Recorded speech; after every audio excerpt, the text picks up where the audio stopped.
araw sa inyo mga kalamat.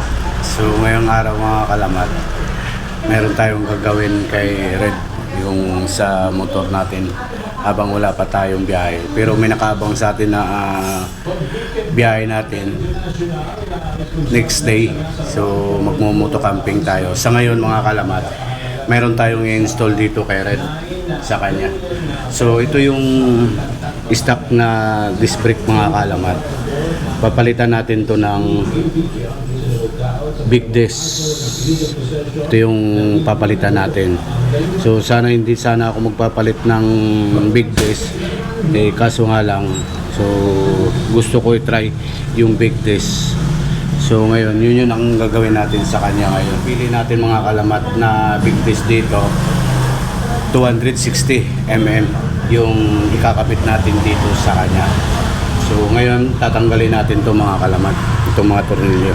Tsaka papalitan din natin to yung stock na bolt niya na nakakabit dito sa big disc. So subukan natin kung plug and play, kasi sabi nila plug and play kasi may washer na may ano naman yon, may bracket.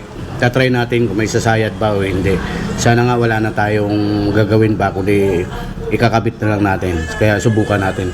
Ito yung napili natin mga kalamat na big disc. Ito. Ayan. Ito yung napili natin. So wala isang pangalan ng brand, no. So maganda naman yung quality niya. Tiningnan natin sa feedback.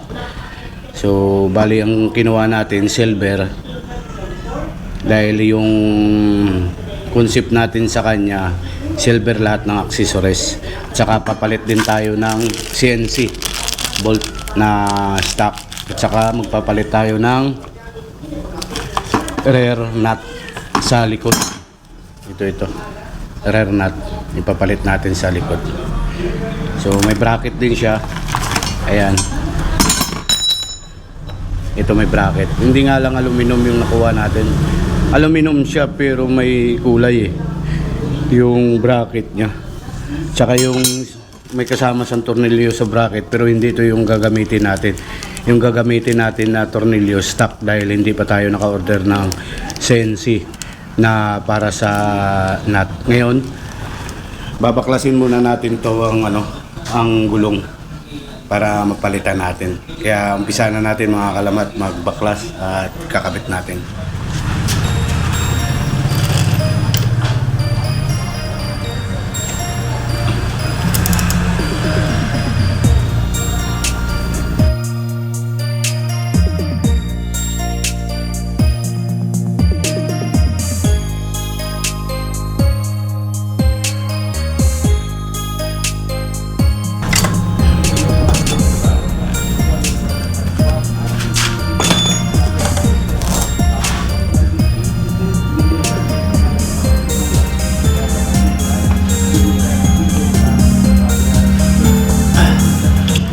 Dali lang naman ito mga kalamat. Ito lang tanggalin natin. Tapin muna natin para di mapilog.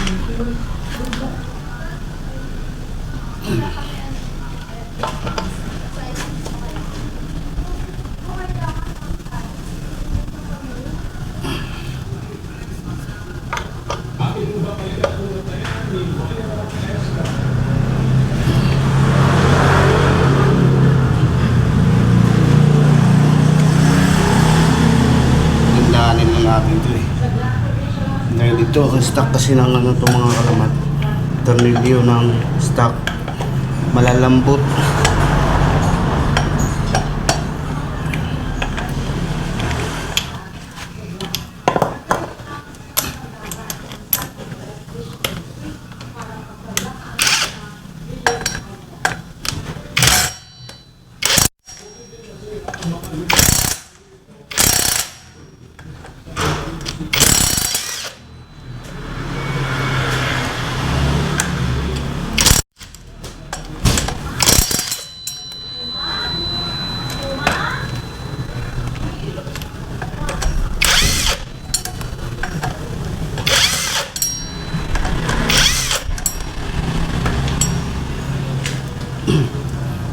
So ayan na guys, na tanggal na natin yung 5 tornilyo na na-stock.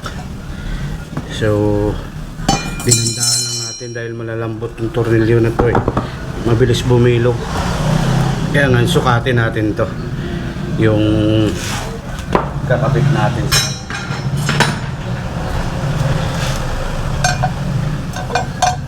yun, sakto. Yeah. Sakto nga alaman. So, allen rings naman yung gagamitin natin dito. Dahil nagpalit tayo ng ano, palit tayo ng tornilyo na CNC. Diba? Yan.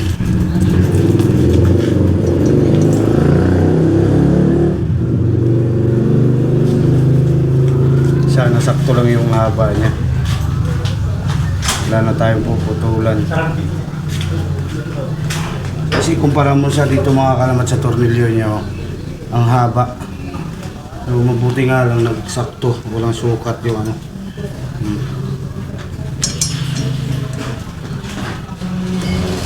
Nagsakto yung sukat ng haba niya. Buti hindi na tayo magpuputol. Ayan. Pinamay lang muna natin para masentro.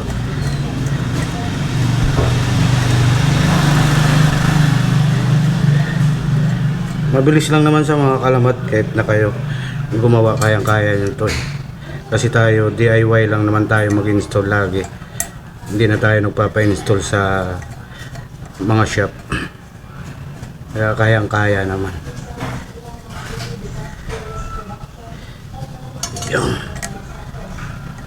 Kasi pangit kasi pag hindi tayo magpapalit ng tornilyo na sa stock. So hindi sa match.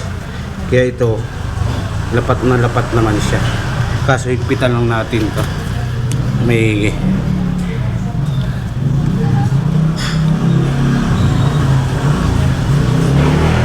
yan. Yeah. Alin na rin yung gagamitin natin.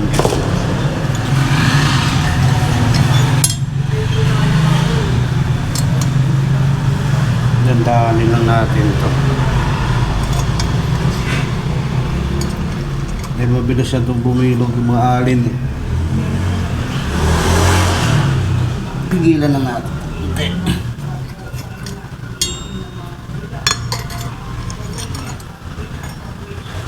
So isa yung butas. Iba. May nakakalang. Yun na. Maliit. Parang may bulita sa loob. So ayan, natanggal na natin at saka naikabit na natin yung display niya na big. Saka ito na naman yung papalitan natin, yung sa bracket niya, kasi magpapalit tayo ng bracket ito sa kanya, kaya baklasin na natin.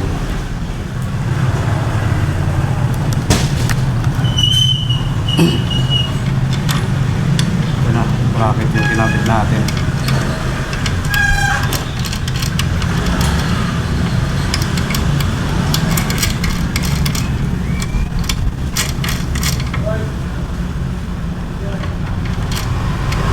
Tama yung ano niya.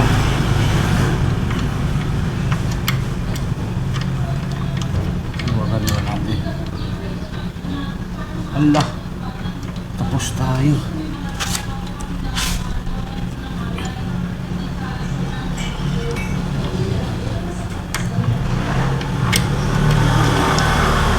Tapos tayo nito.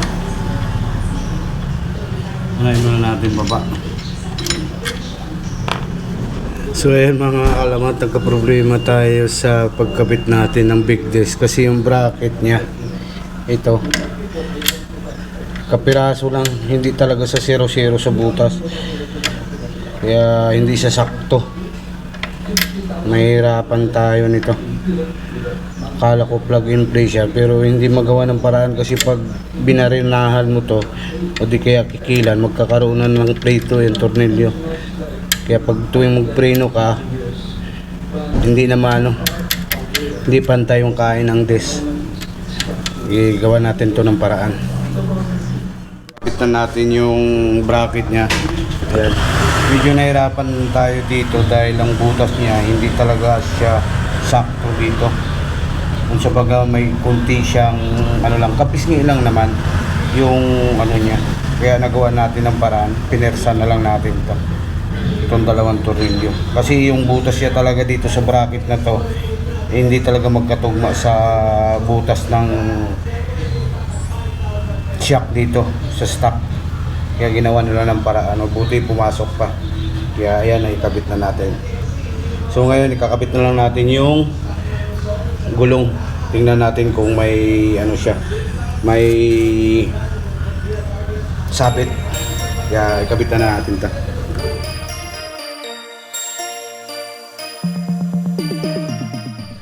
So yun guys, tapos na tayo magkabit ng big disc natin. So medyo natagalan tayo dahil hindi pala siya talagang totally plug and play. So meron lang tayong, hindi naman siya conversion, kundi pinersa lang talaga natin. So goods naman, ayan ang mga kalamat. Yan, yan na yung big disc natin. So diba, goods na yan, kanya ikot, wala naman sabit. At saka maganda siya mga kalamat na. Parang naging barako na si red natin. So yun na mga kalamat, at tapos na yung pag-install natin ng big disc na rear front, no? Maganda naman at saka makapit naman siya. So maraming salamat mga kalamat sa patuloy ninyo na suporta sa YouTube channel. So abangan nyo yung biyahe natin next day. Kaya thank you.